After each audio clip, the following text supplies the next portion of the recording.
I really do prefer the brooding men. Don't look at me like that. I know you're looking at me some type of way, and I'm not gonna deal with you right now. Hello everyone, it's Fifi and welcome to the channel. If you are new here, thank you so much for clicking on this video. And if you were back, you know I love you. We're besties. I am praying for you, bestie. Okay, you know what's funny? I just got home from work and then I was like, have I filmed for my video tomorrow? I haven't. It's a Thursday. It's actually February 24 right now, Thursday night. And I post on Fridays and I have no video, and I was checking my YouTube schedule and it says Lunar Chronicles and I was like, Lunar Chronicles? I finished that decades ago.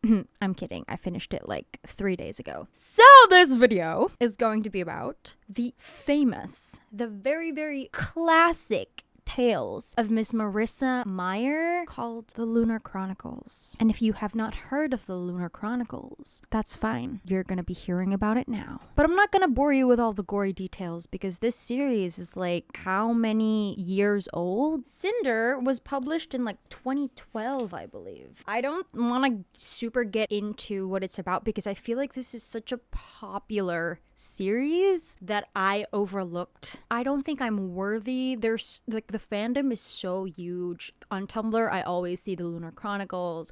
A lot of people are talking about it. There are a lot of YouTube videos about the Lunar Chronicles and Cinder, and everybody already knows what it's about. I just want to talk about my experience reading this book and how it just blows my mind how Marissa Meyer is basically quite literally a seer. She is beyond her time. She is a fortune teller because she wrote these books in 2012 to 2015, and she basically predicted the future. You heard me, ladies and gentlemen. She did. She predicted the future, and I'm gonna tell you why in a second. So for those of you guys and gals who do not know about the Lunar Chronicles, here they are. This is them. Okay, so we have Cinder, Scarlet, Cress, and Winter. We are going first to Cinder. This is a new cover. There are old covers here. I don't know if you guys have seen these covers. These covers have been in bookstores numerous times, and I remember in my teens always coming across them in bookstores but always ignoring. And it's not because they're not compelling book covers, it's just because I was super in my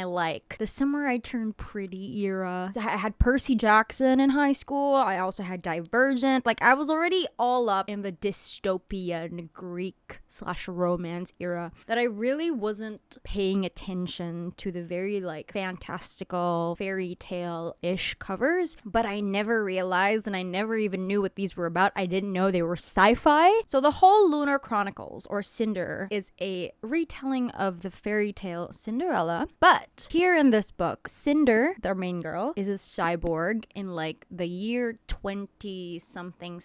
There have been 4 world wars or something, correct me if I'm wrong, and they've been through reformation of society, and there are hovercrafts and maglev tracks and magnetic spaceships, whatever.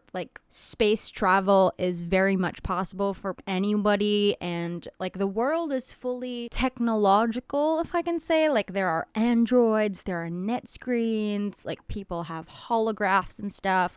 It's the whole sci-fi experience where it is very futuristic, back to the future-esque type. So our main girl, Cinder, is a cyborg who lost her limbs, I believe her arm and her leg, in a hover accident when she was a baby. They replaced her with a mechanical foot and a mechanical arm or hand. I can't give you the entire story. What I can say, how it is in parallel to Cinderella, it is because she meets the emperor of New Beijing. It's set in future China because Marissa Meyer wanted to be stay true to the original origins to the origins of Cinderella, and it is a Chinese story. She meets the emperor of New Beijing. Prince Kai wanted to have his like android fixed, so he went to the best mechanic in New Beijing, which is, surprise, Cinder. And here is the funny part, and why I say Marissa Mayer is a fortune teller or a seer. The story revolves around a plague, this sickness called letumosis. The symptoms you have when you get it is like bruises, and it's highly contagious. And one of the main conflicts in the story is looking for an antidote or a vaccine. Yes, looking for a vaccine for the plague. And people who get it are quarantined. Like, there are quarantine facilities outside of the city of New Beijing, and like the whole world is under this plague. Like, it's a global pandemic.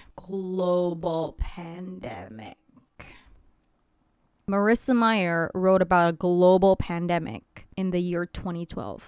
How freaking insane is that? Like, when I was reading this, I was like, Marissa Mayer, how are you? Like, everything from her descriptions of the quarantine facilities to like Prince Kai trying to, oh, by the way, there's like this evil lady in the moon that wants to take over Earth and like dominate planet Earth, and like she has the only access to vaccines because like they have the advanced technology and whatever. Prince Kai is trying to negotiate with this evil queen from a different planet who wants to conquer his planet, and he can't offend her because he needs the vaccines.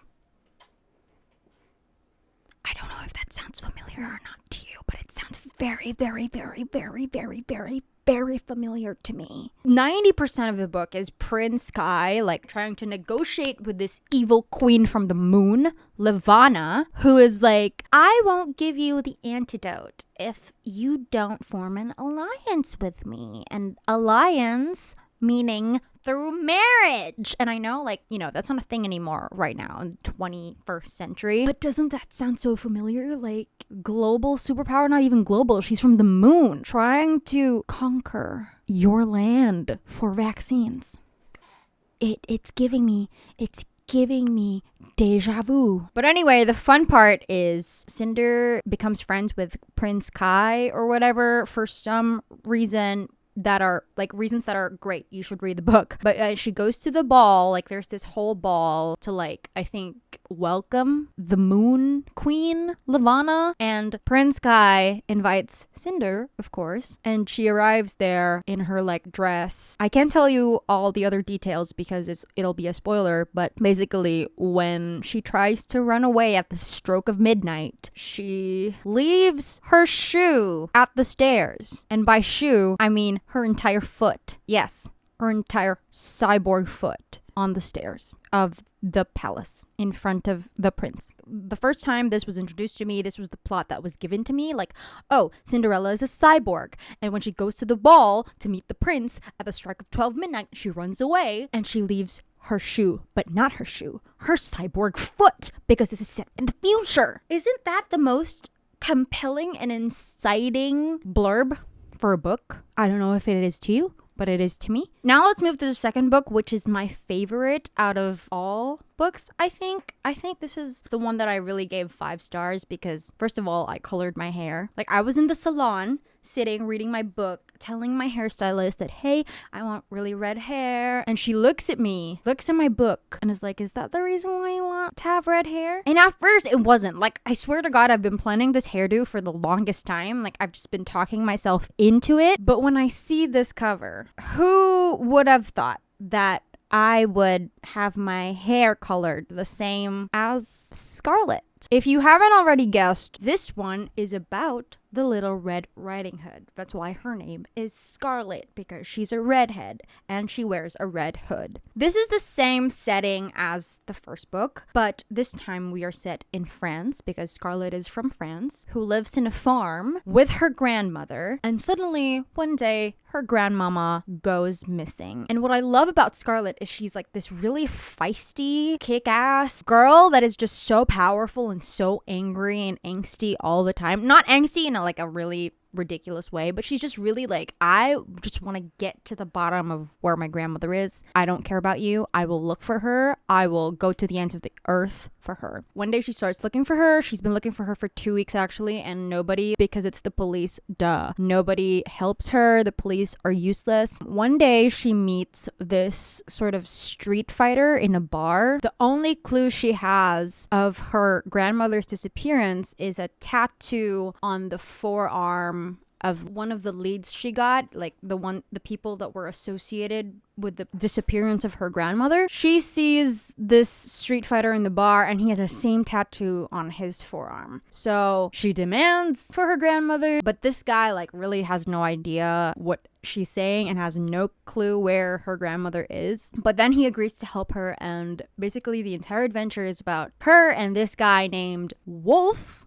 are out to find her grandmother wherever. I think that's all I can tell you so as not to spoil. I can say that one of the biggest parallels to the Little Red Riding Hood story is that she has a grandmother and she suspects that a guy named Wolf has something to do with her grandmother's disappearance. Do with that what you will. Next book, we have Cress. And this character is probably like one of the most I've related to out of like all Lunar Chronicles like characters, because Cress, well, this story is a retelling of Rapunzel, and Cress is a girl who was trapped in a satellite up in the sky, and she has not seen like soil from the earth. Her mistress is the one who trapped her in a satellite because she's like a really good coder. She hacks like computer systems. Her mistress uses her to like invade like government servers and to spy on like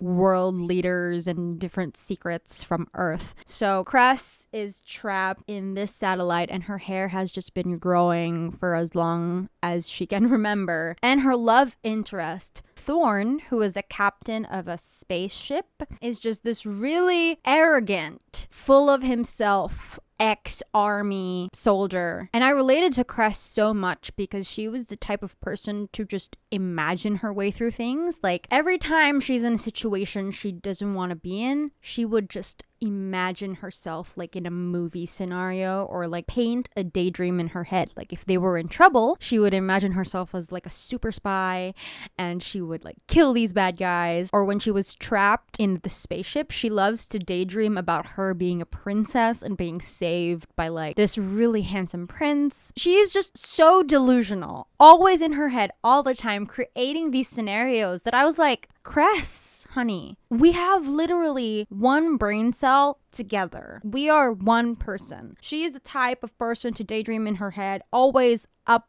here all the freaking time. And I related to her so bad. It was kind of like insane. I love her. Like I really like, she deserves the world. Like out of everybody, like out of all the girls, well, maybe her in Winter, she is that girl who you just want to protect in your hands and is like, nothing can touch this girl. I will castrate every man who tries to hurt you, Cress. And I mean it. I'm looking at you, Thorn. I'm not gonna say more, but I'm looking at you, Thorn. And last but not the least, oh my gosh, I just finished this 3 days ago and it was a ride. So many things happened, and I think that's the main take in this like series. So many things happen, so you just have to take it slow sometimes. And this is the thickest book out of all. And I think nobody is gonna be wondering what this book is gonna be about or what retelling this is, because this one is called Winter, and yes, this is a retelling of the story of Snow White. Okay, so for Winter's story, she is a princess who has an evil stepmother. Duh. And this evil stepmother of hers just hates her because she is one of the most, if not the most beautiful girls in like their entire country. All her evil stepmother has always wanted in her life was to be the most beautiful. That is why her stepmother has this glamour she puts over her face to make her super flawless. But with Winter, she doesn't have to glamour her face to look beautiful. because she is. Like, she is just, everybody just stammers at her presence. People just love her because she is just so kind and so sweet. In the lore, for example, for people like Winter, in her country, magic exists and like glamours exist. But if they don't use it or if they don't put it into practice, they go crazy. So since Winter doesn't like glamoring herself because she thinks it's like not good and she doesn't like deceiving people because she's a good person, she is going insane. Like, she has these crazy visions of like blood dripping down the walls of their palace or like spiders crawling up the ceiling. And these are just like basically hallucinations. And the thing with Winter, she is in love with her best friend who is also her bodyguard. This childhood best friend of hers is also her bodyguard, a guy named Jason. I honestly thought it was Hassin because it's Jacin. My Asian ass thought it was Hassin, but it's Jason in the audiobook, so I guess it's Jason. And oh, this is, okay, they are, no spoilers, but they are my favorite couple. And it's because it's the I hate everyone but you trope. I've never been super into childhood best friends stories or like friends to lovers stories. Oh my god, but Winter and Jason, I almost said Hassin. They are like the literal loves of my life. Every time they had a scene together, I would just squeal to the ends of the earth. And it's just like, also listening it through the audiobook is really good. Like, I think the narrator's name is Rebecca Stoller, but she's so good at doing Winter's voice and Jason's voice. Like, the dynamic, her chemistry with herself is so incredible. But I love Winter and Jason. They are officially my favorite couple out of like all the couples. And the story, how it becomes parallel to the real Snow White, since in this like world there is a plague. Winter gets hit by the plague, like she gets sick, she lies down in this like an equivalent to the of a glass coffin, I guess, like a tank. Since we're very futuristic, it's suspension tank, that's what I call it. And Jason is just like trying to figure out how to bring her back to life or like heal her or something. That's all I can say. I can't say anything else. Here are a few things I will say about my reading experience. Every fantasy series has a lore, and the lore of the Lunar Chronicles was just fantastic. It was superb. Like, I cannot even fathom how Marissa Mayer was trying to formulate this in her head, how she was painting everything, because the way she, like, the execution of how she painted her whole universe was wonderful. Amazing. I don't want to say it was spoon-feedy writing. It definitely wasn't. But she just gave you the right amount of imagery you needed to form everything in your head. She was very specific, but at the same time, not in a in-your-face way. And just the world building was just so incredibly precise. And not in a boring way, because I know a lot of people are not a fan of fantasy books because of like the boring world building part, but this one I really did not find boring at all. And the tone of the book leans kind of YA to middle grade. This is definitely something that kids can read, like tweens, but I will say she took these like fairy tales and spun it into her own little beautiful sci-fi universe, but not the fairy tales we see on Disney, like the Grimm brothers fairy tales. And when I tell you that the parallels of these stories to the Grimm brothers fairy tales are grim, honey, they are so grim. A lot of them can be violent and very graphic at times, that sometimes I just get like a whiplash, because in this chapter it's very like, oh, this is kind of has like a middle grade tone to it. Sometimes it gets a bit predictable or cheesy, like when it comes to dialogue or language. But then the next chapter, it's like, Marissa Mayer, you went there, ma'am. Like, you really went there. I try to keep imagining high school me, 15 or 14-year-old me reading this back in the day. I would have probably been traumatized a bit, because man, if you're familiar with your Grimm brothers fairy tales, she went there. It was just fantastic how she was able to jive easy language to really grim imagery. I don't know, it was just fun. It was fun, but at the same time, sometimes I like shriveled up because it was just like a lot to take to my stomach. And the last thing I'm gonna say, if you were wondering, everything is connected. Cinder, Scarlet, cress, and winter. They are all connected and you really have to read them in order. But yeah, that's the Lunar Chronicles. I just am shook to the bone over how this series is really like one big foreshadowing of this global pandemic. And I just want to talk to Miss Marissa Meyer and just be like, how did you know, bestie? Ma'am, how did you... Oh, and one more thing. I want to wrap up this video with something that I really discovered about myself. Actually, no, I didn't discover this when I read this. I already kind of knew this about myself before reading this, but this just sealed the deal for me. So there are a lot of different tropes in these different series because we have like 4 couples, 4 female leads, and 4 male leads who have really different personalities, and we have different fairy tale retellings that like kind of mesh together, which is like one of the best parts of reading the series, is connecting the dots, and you're really like one big detective while you're reading it. But going back, what I really discovered or like fully agreed myself with is I really do prefer the brooding men. Don't look at me like that. I know you're looking at me some type of way, and I'm not gonna deal with you right now. Just accept me for who I am. As I was saying, I really do prefer the brooding, like quiet, me against the world type of men over the really outgoing, charismatic men, if you know what I mean. If you haven't watched my previous videos, I am really fond of the grumpy sunshine trope, which is why I'm really fond of like really brooding, grumpy like men. I don't like mean men, and I will choose that any day over a charismatic man who will make you confused whether they like you or not because they are just nice and flirting with everybody. I absolutely hate charismatic men who are so nice to you and like flirt with you, but then the next 5 seconds they're flirting with somebody else and they leave you confused about your feelings and you feel like such a bad person in the end. This does not come from a personal place.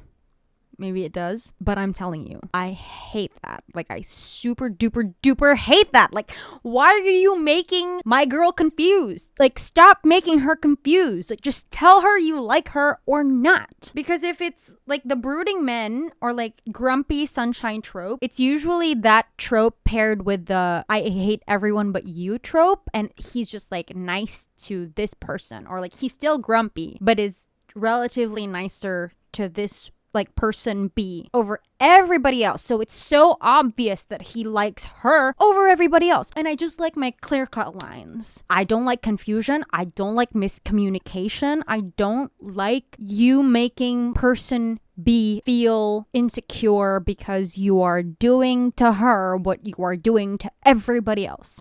That was just a rant about my personal preferences about fictional men. I don't know if I prefer them in real life. Yeah.